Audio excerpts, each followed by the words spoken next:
mga kabibig, welcome back sa ating bagong YouTube channel. Ito ang pinakamaingay na YouTuber sa balat na YouTube.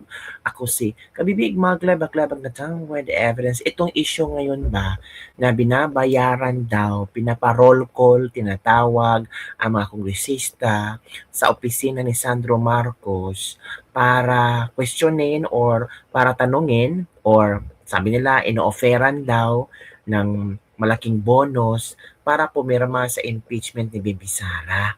Totoo kaya ito, kabibig? Balita-balita ito 'di ba? Kaya nga si Sandro Marcos, meron siyang parinig, meron siyang pinariringgan sa bagong statement niya ngayon, kabibig. Ano bang statement ni Sandro Marcos? Ito ang statement ni Sandro Marcos, kabibig. Sabi ni Sandro Marcos, kakampi ng mga Pilipino ang gobyerno. Oh, House Minority Leader and Ilocos Norte Representative Sandro Marcos assured that the government will stand with the Filipino people to ensure that no one is left behind amid crisis. Sabi ni Sandro, sa panahon ng krisis, dapat malinaw. Ang gobyerno ay kakampi ng bawat Pilipino. Walang maiiwan at walang pababayaan. Uy, galing ni Sandro. Katulad ng kanyang ama, ang galing magsalita. Talagang kung hindi mo lang kilala si BBM yung pagkatao niya ba, yung pagiging presidente niya ba, talagang mapapaniwala ka talaga. Talagang maiisip mo na ito na ang taong magbibigay solusyon at magbibigay kaginhawaan ng ating mga Pilipino. Pero na malaman mo nang umupo na si Bongbong Marcos ay tila yata puro pambubudo lang. Puro masasarap na mga salita ang kanyang mga nilalabas sa kanyang dila. Parang yung dila niya parang dila ng mga ahas. Oh. Sabi ng mga netizen. Basahin natin ang komento ha. Like father, like son, speech pa more. Sakto jud ka kung char. Napakahusay magsinungaling. From Celi de Guzman Alas. When they speak the complete opposite, no? From Jessen Zachary. The peso is weak because the dollar is strong. Oh. Please, we need action on the ground. We should be able to feel it. Sabi ni Matt D. Lopez. Tama na naman. Hindi lang puro salita. Iparamdam mo. Kasi ang mga tao ngayon parang na-overwhelm na sa mga puro salita, puro pangako. Once magsalita ang tatay mo, sabi na, ay, bodol na naman, heto na naman tayo. 'Di ba? Huwag ka nang mambudol, Charis. Mura na zombie dong. Kakampi ba ang tawag sa manonopil ng mga kritiko sa gobyerno? Oh, really, Charis? Kung ano ang itinanim siya ang aanihin gaya ng nasusulat. Hanggang salita lang. Oh, yan ha.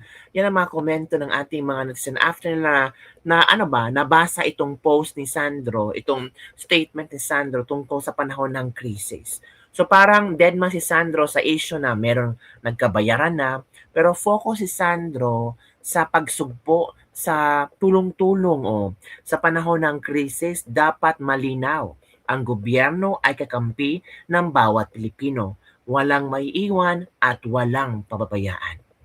Naniwala kayo, kabibig? Naniwala kayo? Comment down below. Ito naman si Ortega, kabibig. Sabi ni Ortega, kabibig, itong sabi ni Ortega, hindi pwedeng paratang lang ng paratang sa media at social media.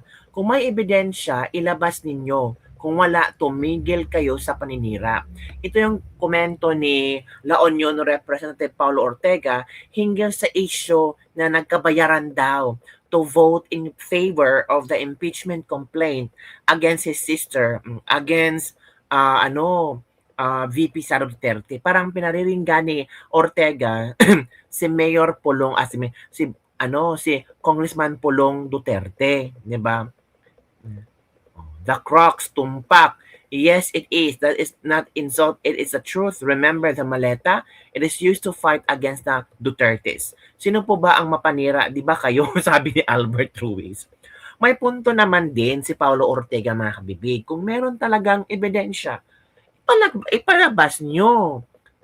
Yung mga may ebidensya dyan, ipalabas nyo na yung ebidensya na kung saan sinuhulan, binayaran, tinaasan, ang mga tawag ito, ang mga budget, allowance budget ng mga kongresista. May iba nakatanggap ng 200,000, 300,000, yung iba at total of 500,000 ang natanggap. Bakit tinaasan? Buti pa itong mga kongresista, tumataas ang budget nila. Bakit?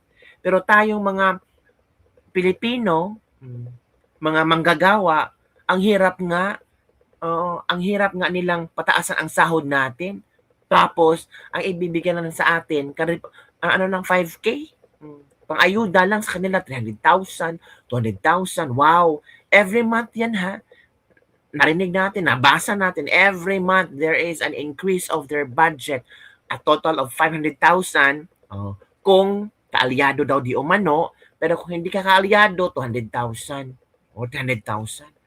Nashock lang sila kung bakit may mga ganitong bagong polisiya sa pagtaas ng budget. Bakit? Kami nga, panahon ng krisis, magtaas ang budget. Ito kabibing, kayo ha. May dagdag na 300,000 pesos sa MOOE ng mga kongresista simula sa Mayo. Doon sa mga Alipores. Next. At ito na. Ngayong Mayo? Sana all. Sana all talaga. Mula sa buwan ng Mayo hanggang sa matapos ang 20th Congress sa June 2028, gagastos ang Kamara ng mahigit 1 bilyong piso para sa MOOE ng mga mambabatas. Wow! Pero ayon sa ating informante, Mantayban, questionable ang timing ng dagdag sa MOOE ng mga kongresista dahil itinaw nito sa impeachment case laban kay Vice President Sara Duterte. Ang dating tuloy ay tila naging ayuda kapalit ng boto para sa impeachment. Maliban pa sa dagdag na 300,000 pesos, ang mga miyembro ng Partido Federal ng Pilipinas na kapartido ng Pangulong Bongbong Marcos ay makakatanggap din umano ng dagdag na 200,000 pesos. Kalahating bilyon. Abante Pilipinas. 500,000 ang matatanggap ng mga kapartido. Sana all. Yan. Kaya ho, abalang-abala etong si Madjo. Abalang-abala si Madjo. Kasi kailangan niyang siguruhin na makukumpleto at least 106 of the congressman. Sabi nga nila 53 na, hindi ba ga? Hindi kaya nakukonsensya itong mga tao na ito?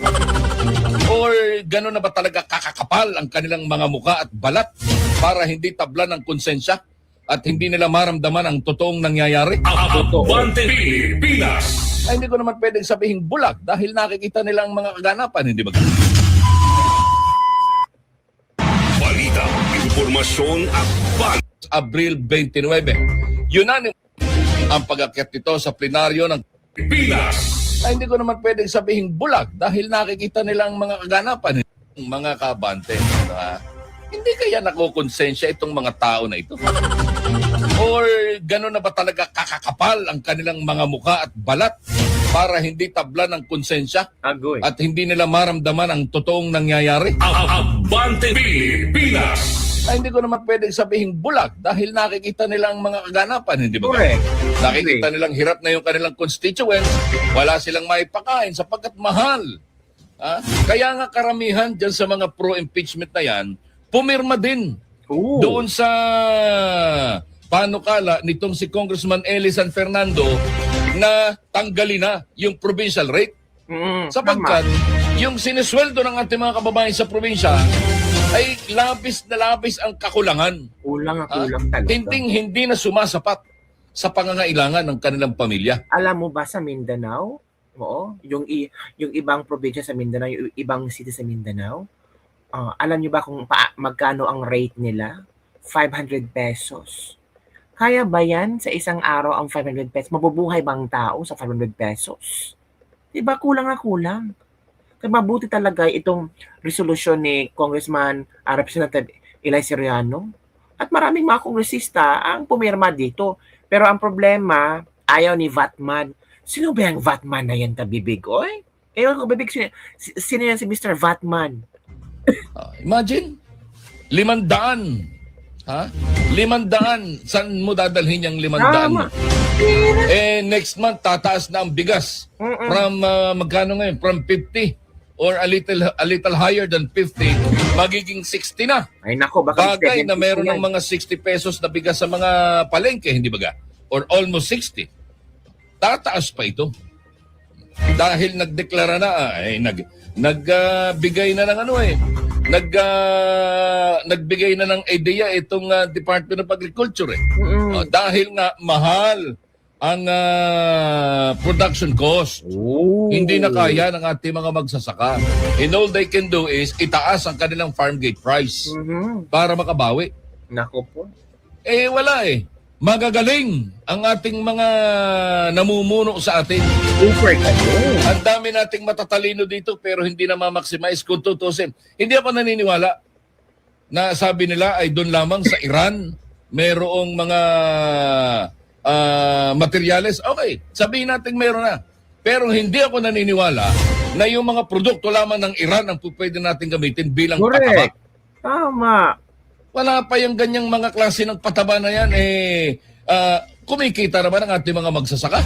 Correct. Pero pinahihirapan tayo ng mga negosyante. Ronnie Ramos, Grabe. Abante Pilipinas. Negosyante. Walang kawa. Yung negosyante mapagsamantala ha. Hindi Correct. naman. Di ba ga? Habang madilim at pinagpatayan ng kuryente si Vice President Sara Duterte doon sa Kongreso. Naalala niyo yan, di ba? Diyan nag-umpisan lahat. At bilang isang tao, alam mo yun, bilang isang tao, ay anong magiging reaction mo? Hindi mo na maiisip na kay Vice Presidente. Kundi ang maiisip mo na kung ito'y nagagawa nila sa Vice Presidente, ay sa isang normal na tao pa kaya? Abante Tama. Pilipinas. Mali. Hindi normal na tao. Sa isang karaniwang tao pa kaya? Pobreng Natuwa tao. nila sa Vice Pilipino. President yan, nababuying. Eh di lalo na ang mga karaniwang mamamayan. Nagaya ng ginagawa nila Correct. ngayon. Tayo'y harap-harapang binababoy nitong administrasyon na ito. Abante Pilipinas. Yan ang dapat ninyong maintindihan. Hindi ko kayo iniyayayang pinipilit maniwala sa akin, pero tumingin ka sa salamin. Correct. Correct. 521! Ng Abante sa mababang kapulungan ng Kongreso. May dagdag na 300,000 pesos sa ito na, MOOE ito na. ng mga kongresista simula sa Mayo. Buti pa sila Yan. magdagdag. Nabatid na hindi bababa sa 1.5 million pesos ang buwan ng MOOE ng bawat mambabatas na ginagastos sa pagpapasweldo sa kanilang empleyado at operasyon ng kanilang mga district offices. Mula sa buwan ng Mayo hanggang sa matapos ang 20th Congress sa June 2028, hanggang matapos. gagastos ang Kamara ng mahigit 1 bilyong piso para sa MOOE ng mga mambabatas. Wow. Pero ayon sa ating informante, Manteban, questionable ang timing ng dagdag sa MOOE ng mga kongresista dahil itinaon ito sa impeachment case laban kay Vice President Sara Duterte. Agree. Ang dating tuloy ay tila naging ayuda kapalit ng Ayuda? boto para sa Ayuda impeachment. Maliban pa sa dagdag na 300,000 pesos, ang mga miyembro ng Partido Federal ng Pilipinas na kapartido ng Pangulong Bongbong Marcos Wow. ay makakatanggap din umano ng dagdag na 200,000 Na sila pesos. na ang yaman. Kalahating bilyon. Abante Pilipinas. 500,000 ang matatanggap ng mga 500,000 per month hanggang 2028. Grabe. Hindi kayo makukonsensya? Uy, grabe ha. 500,000 per month ang matatanggap. Kung kaalyado ka ni BBM, 500,000. Kung hindi ka kaalyado, mga 300,000 or 200,000. Pero malaki na rin yan. Every month. Diba? Budget yan ng congressman. Ang congressman nga, yung ibang congressman nga, hindi mahagilap. Takot makita ang tao. Pero pag eleksyon, naku, best friend to everyone. Diba? Alam nyo ba, kabibig? Itong si Chua, nanalangin na daw si Chua, mga kabibig ko. Grabe na daw ang panalangin ni Congressman Chua. Sabi dito, Panginoon kong Diyos, hindi ko alam kung saan ako patungo. Uy, ano nangyari kay Chua? Umani na reaction online social media post ni Congressman Joel Chua matapos niyang ibahagi ang isang makapangyarihang panalangin na tumatalakay sa kawalang katiyakan, pananampalataya at pagdiwala sa Diyos sa isang minsan mabilis na kumalat sa social media. Ayon sa kanyang post, ibinahagi niya ang sumusunod na sipi. May Lord God, I have no idea where I am going. I do not see the road ahead of me. I cannot know for certain where it will end. Nagpatuloy ang mensahe sa pagbibigay diin sa kalagahan ng hangaring makasunod sa kalooban ng Diyos. Nako, Chua, yan nangyari kay Chua. Parang, bakit bigla siyang naging parang si Pastor Benny Abante? 'Di ba? Parang naging close sila kapag sa Panginoon. Chua, ano nangyari sa'yo? O eto ang komento ni Mr. Real Talker. Biglang napadasal si Chihuahua no? Dasal siya, sabi niya. Panginoon kong Diyos, hindi ko alam kung saan ako patungo. Hindi ko nakikita ang landas na Bakit? tatahakin ko. Biglang Hindi ko matiyak kung saan ito religyoso si Chua. hahantong. Ah, Nagtawanan. sige, tama yan. Magdasal ka, Chihuahua. Diba? Magdasal ka, Chihuahua. Kasi sa totoo lang, alam ko na alam nyo na ginagawa nyo lang yan kasi may masama kayong balak. Oo. Kasi ayaw nyong patakbuhin si VP Inday Sara sa 2028. Kaya tama yan, magdasal ka. Diba? Yung kanyang dasal mga lods ay parang talagang confused siya sa mga ginagawa nila. Confused? Diba? Sa mga ginagawa nila katarantaduhan. Ano pang confusion? Apakadaming sablay nyo kasi. Ha? Kayo na lang ang naglulukuhan at kayo na lang ang nagtatrayduran. Oo. My God, kitang-kita ng mga Pilipino ang mga pinaggagawa nyo. Ano, nakukonsensya ka na? Hala, nakakonsensya si Chua. Ito ang komento ng ating mga netizens. Sa kalayo yan po, mapunta doon, nanginginig na si Chua. Tawagin nyo si Zetan, huwag ang Panginoon, kasi hindi naman kayo makinggan ng Diyos. Alam nyo na saan ang hantungan yung lahat. Sigurado, impyerno ka, boy. Kain pa more ng pera ng... Uy, grabe nito si Remsam dyan, Napsu. Strategy nyo, sablay kayo ang hari ng sablay. Palubog na kasi ang barko, natatakot siya dahil wala pang pagpipilian pag hindi siya tatalon, kasama siya sa paglubog ng barko. Pag tumalon naman siya, lunod pa rin. Tapos si Abante naman, kung ano-ano na lang istorya ang iniimbento, kesyo tinimbang niya daw si Sara at napakabigat daw ng kasalanan ni Sara. Natatakot kaya kung ano-ano na lang paninira, kaso walang epekto, pinagtatawanan na lang. Hala, napadasal na si Chua. Bakit kaya? Ano kaya ang iniisip ni Congressman Chua? Pero baka ang iniisip ni Congressman Chua ba sobra-sobra na si Inday, sobra-sobra ang pagnanakaw ni Inday Sara. Wow, Chua, coming from you. Remember, Isko Moreno, nag-away kayo. yung barangay hall ba yun? Pinag-iba? Remember, Chua yung pangalan mo. Nandun daw di umano sa affidavit ng 18 ex-Marines. Halok. So, yun lang, kabibi. Sabi nga iba, huwag kang magmalinis kasi lantaran yung pagiging marumi mo sa social media. Huy! Yun lang kabibig ang ating Latest Libre Club today. Don't forget to like, subscribe, and share this video. Bye everyone. See you next time.